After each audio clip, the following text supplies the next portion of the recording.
আপনাদের এলাকার মধ্যে এইভাবে গুলাইল, এটারে কি কয় ছেলেরা যে এইভাবে এমন করে একটা মারে, গুলাইল।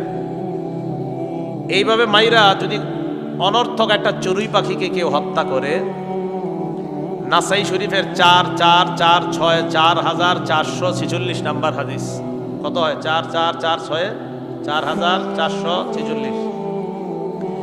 এই হাদিসে রাসূল আকরাম সাল্লাল্লাহু আলাইহি সাল্লাম বলেন, মান কতালা উসফুরান আবাসা, দুনিয়ার মধ্যে যদি কেউ একটা চড়ুই পাখি অনর্থক হত্যা করে, আজ্জা ইলাল্লাহি ইয়াউমাল কিয়ামা, কিয়ামতের ময়দানে ওই চড়ুই পাখি ওই বান্দার বিরুদ্ধে অভিযোগ জানায় বলবে, আল্লাহ ইন্না ফুলানান কতালানি আবাসা, অমুক ব্যক্তি আমাকে অন্যায়ভাবে অনর্থকভাবে হত্যা করেছে আল্লাহ, ওয়ালাম ইয়াকতুলনি লিমান ফা, আমাকে ওই ব্যক্তি কোনো উপকারের জন্য হত্যা করে নাই।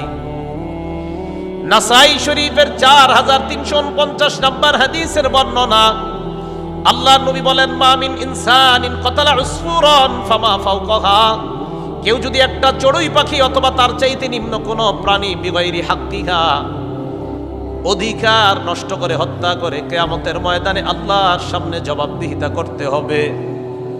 সাহাবারা প্রশ্ন করলেন, ওয়ামা হাক্কুহা ইয়া রাসূলুল্লাহ, প্রাণীর আবার অধিকার কি, আমাদেরকে একটু জানায় দেন। চড়ুই পাখি আমরা খাই, মোরগ মুরগি খাই, হাঁস খাই, গরু খাই, আমরা ছাগল খাই। নবীজি বললেন, যেই প্রাণী জবাই করা হয়, যেই প্রাণী খাওয়া হয় হালাল প্রাণী, প্রত্যেকটা প্রাণী জবাই করার সময় আপনার আমার কাছে দুইটা হক পাও না।